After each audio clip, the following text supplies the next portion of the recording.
Good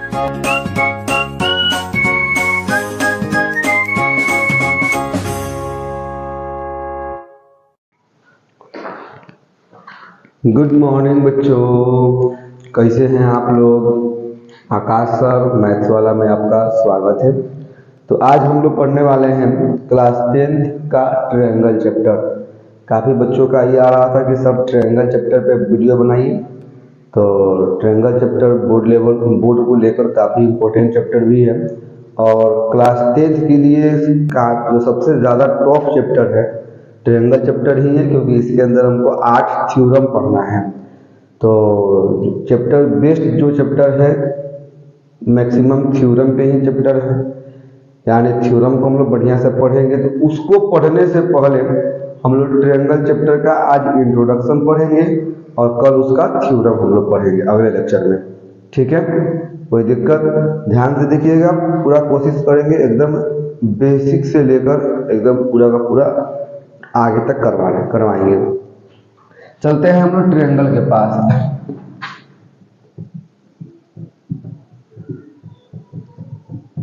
triangle chapter के अंदर हम लोग ट्रायंगल क्या होता है सब किसी को पता है। That closed figure which is covered by 3D line segment, है ना। ट्रायंगल को साइड के आधार पे और एंगल के आधार पे, यानी साइड के बेसिस पे और एंगल के बेसिस पे 3 टाइप में बांट दिया गया है। साइड के बेसिस पे equilateral triangle, isosceles triangle, scalene triangle, और एंगल के बेसिस पे acute angle triangle, right angle triangle, obtuse angle triangle, जो कि हम लोग ऑलरेडी पढ़ चुके हैं क्लास 9 में। क्लास 9 में भी पढ़े थे, क्लास 9 से पहले भी पढ़े थे, लेकिन क्लास 10th में हम लोग डायरेक्ट ट्रायंगल में इसके अंदर हम लोग पढ़ेंगे सबसे पहले सिमिलर फिगर के बारे में।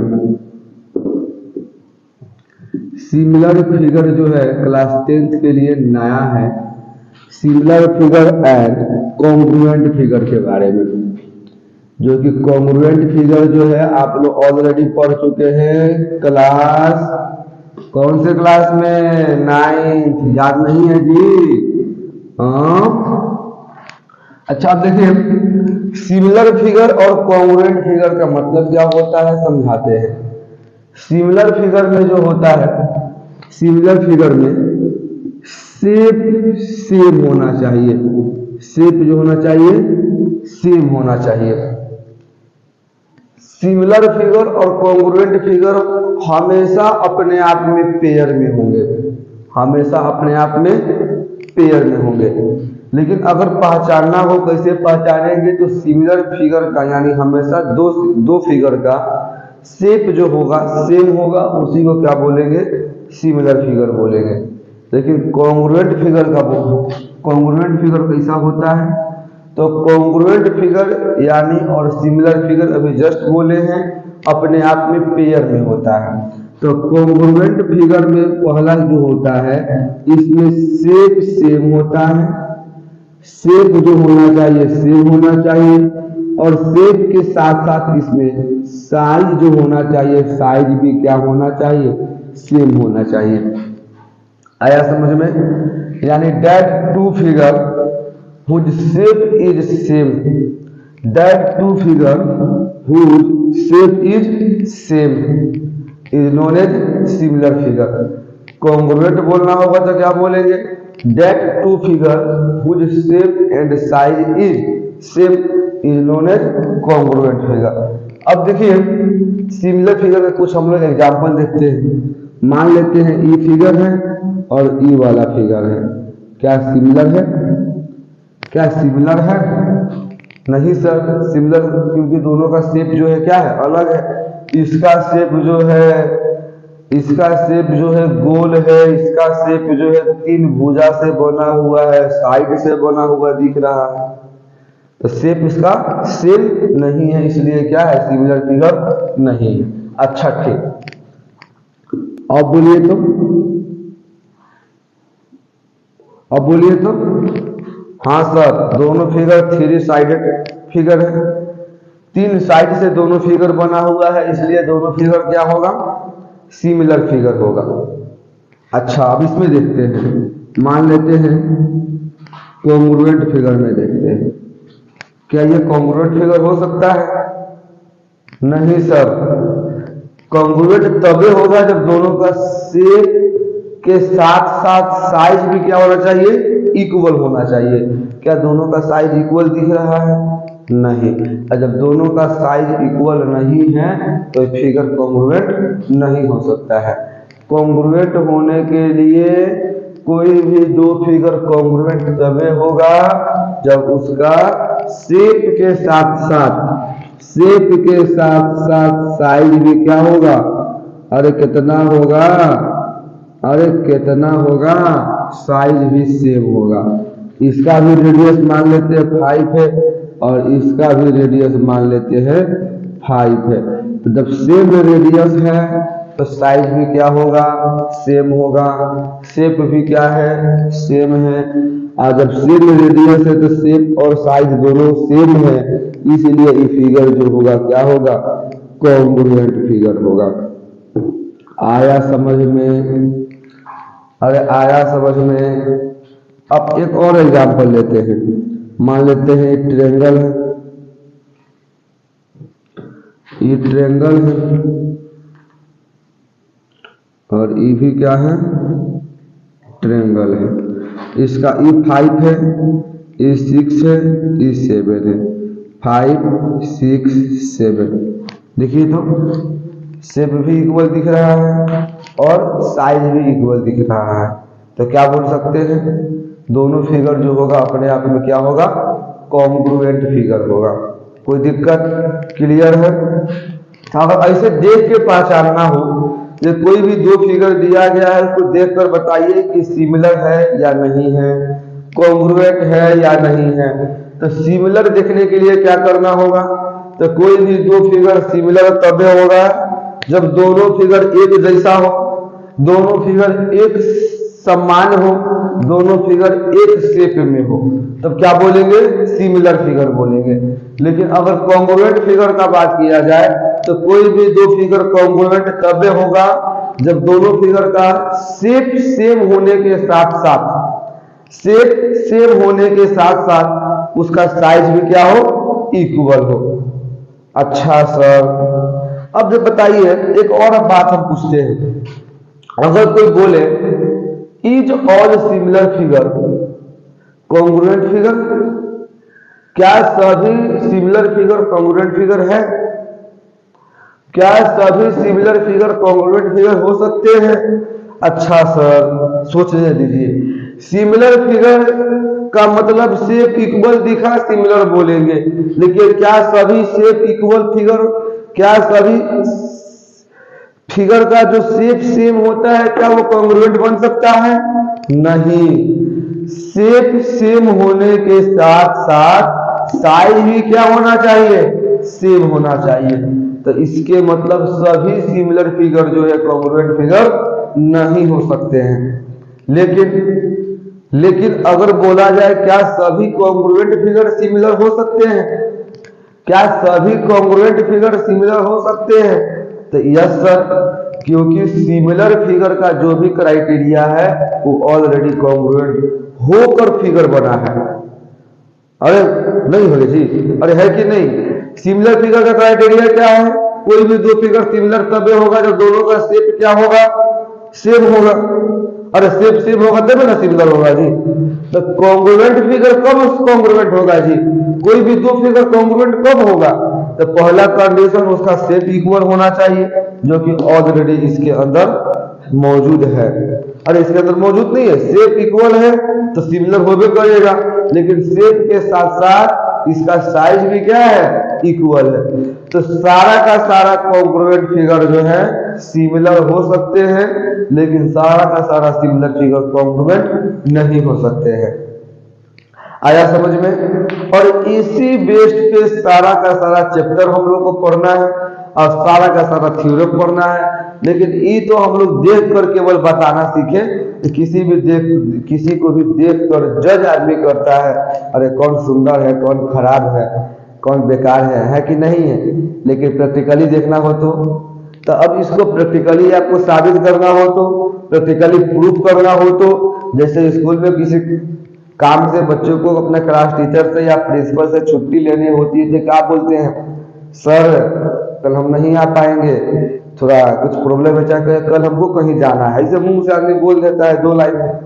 लेकिन अगर वही एप्लीकेशन के माध्यम से छुट्टी लेना हो तो टू द प्रिंसिपल फलना पब्लिक स्कूल फलना फलना फलना, लोग ऐसे लिखता है कि नहीं लिखता है?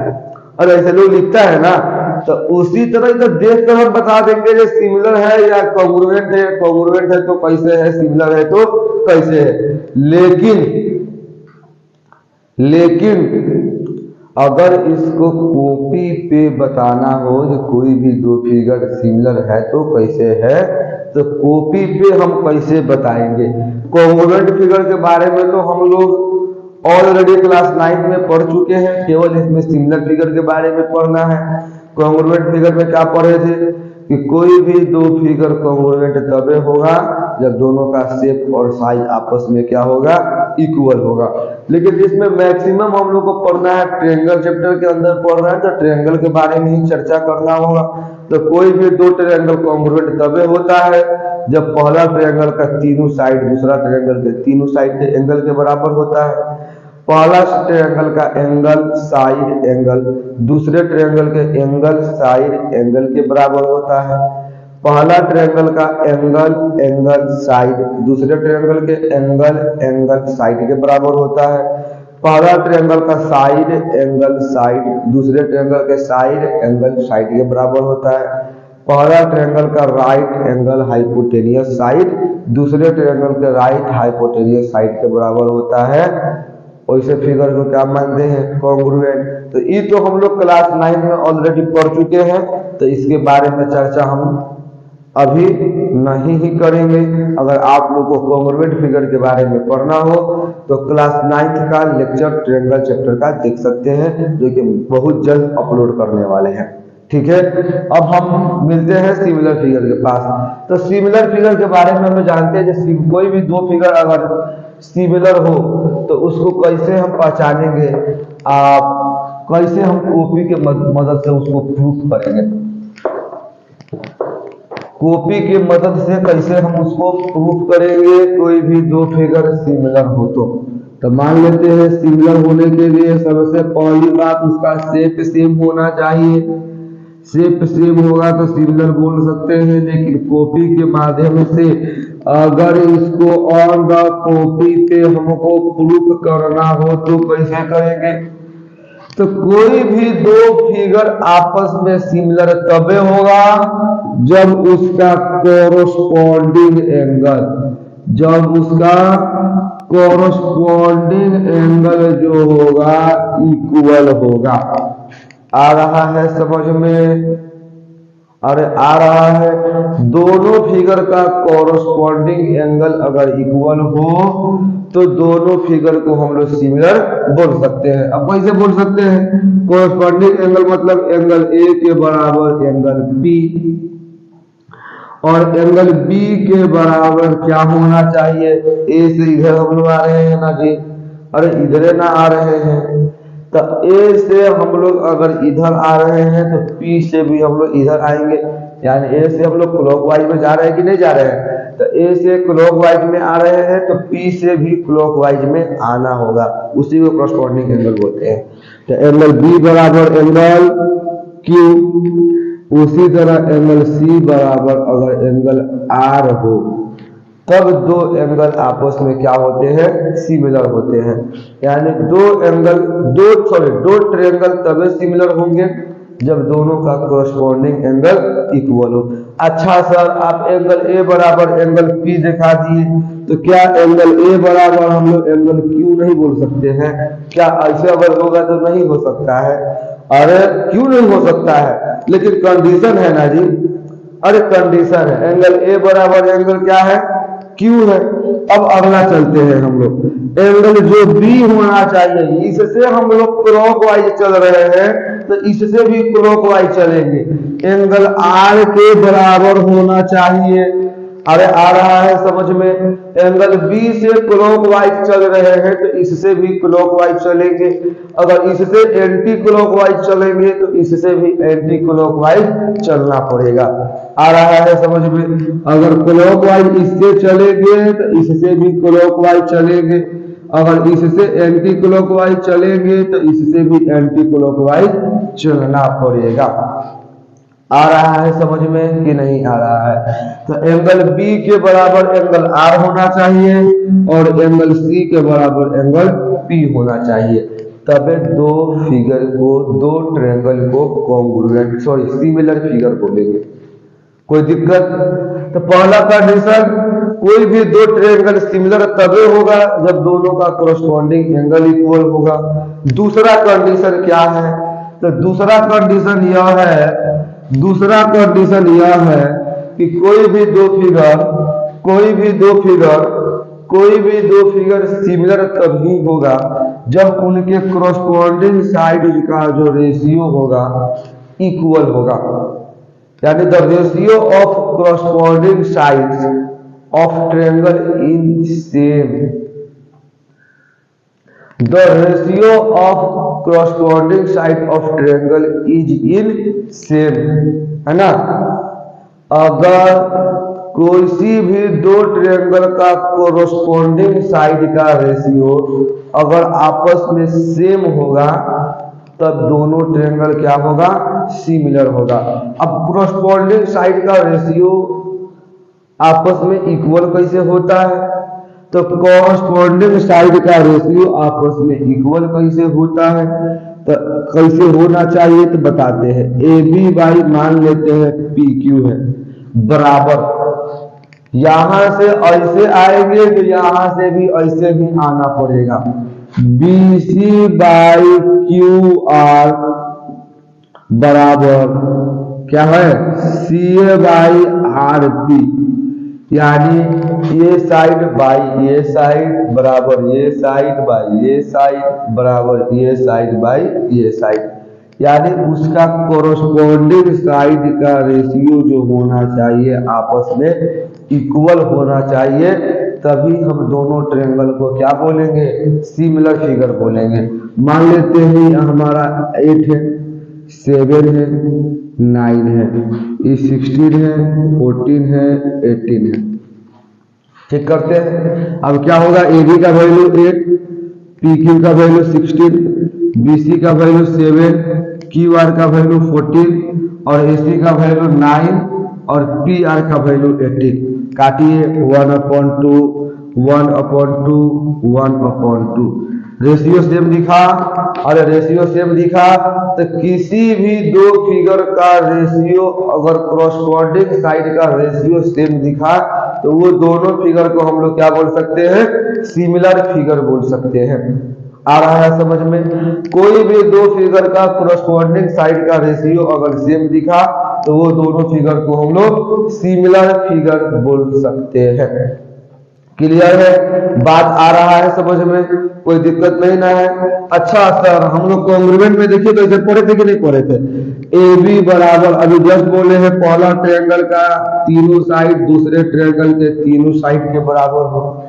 क्या होता है? बी सी बराबर क्यू आर और ए सी बराबर पी आर। ऐसे पढ़े थे ना जी हम लोग। तीनों साइड इक्वल हो तो क्या बोल सकते हैं? कॉन्ग्रुएंट बोल सकते हैं कि नहीं बोल सकते हैं? तो इसके साथ मल्टीप्लाई में कुछ नहीं है तो क्या है? 1। ये मल्टीप्लाई में इधर आएगा तो क्या हो जाएगा? डिवाइड में। A B by P Q बराबर क्या हुआ? 1। उसी तरह क्यू आर के साथ कुछ नहीं है तो क्या है? 1। इधर आएगा तो क्या हो जाएगा? अरे क्या होगा? B C upon Q R बराबर 1। वो भी इधर आएगा तो क्या होगा? A C by P R बराबर 1। आ रहा है? रेशियो सेम दिखा, अरे रेशियो सेम दिखा, अरे दिख रहा है। तो वैसे ही इस सब साइड का रेशियो यानी दोनों फिगर का कोरस्पॉन्डिंग साइड का रेशियो आपस में क्या दिखना चाहिए? इक्वल दिखना चाहिए। कोई दिक्कत? क्लियर है? अरे बात आया समझ में कि नहीं आया? तो कोई भी दो फिगर सिमिलर तभी होगा जब दोनों फिगर का कोरस्पॉन्डिंग साइड का रेशियो आपस में क्या होना चाहिए? सेम होना चाहिए, इक्वल होना चाहिए। अच्छा ये बताइए, क्या इसमें भी सर हम लोग क्लॉकवाइज नहीं तो एंटी क्लॉकवाइज चलेंगे? हाँ, इसमें भी अगर इस साइड बाई इस साइड लेते हैं तो अगर इधर चलेंगे तो यहाँ से इधर भी चलना होगा, अगर यहाँ से इधर चलेंगे तो यहाँ से इधर चलना होगा। कोई दिक्कत? तो when two triangle is similar, first of all the corresponding angle of both triangles will be equal. यानी दो ट्रायंगल सिमिलर कब होगा? जब दोनों ट्रायंगल्स का कॉरस्पॉन्डिंग एंगल इक्वल होगा।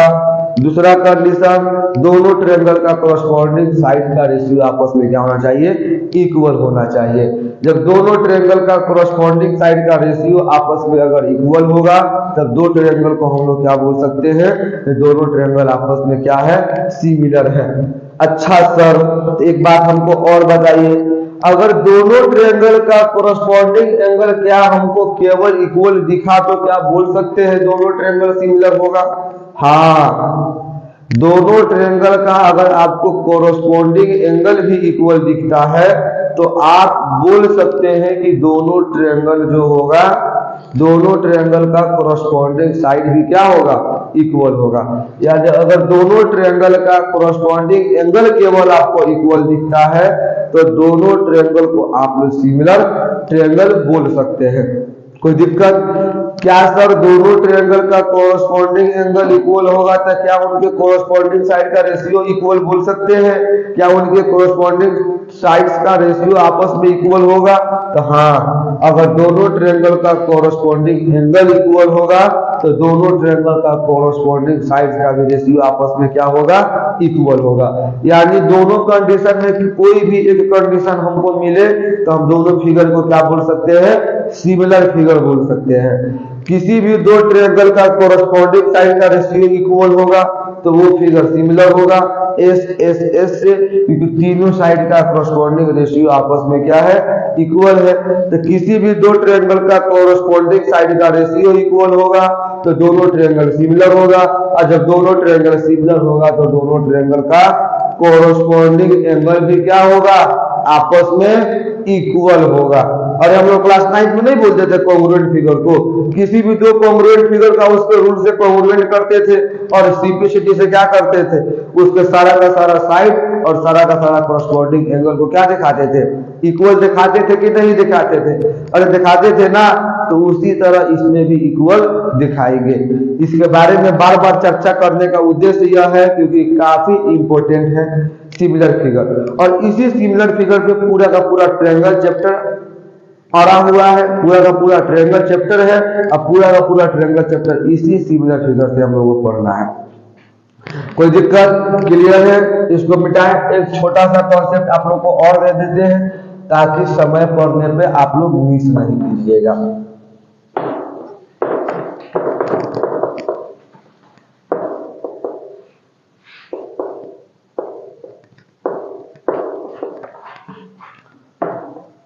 छोटा सा कॉन्सेप्ट यह है कि कोई भी दो लाइन आपस में पैरेलल हो, कोई भी दो लाइन आपस में पैरेलल हो, मान लेते हैं एल है, ये मान लेते हैं एम है ना?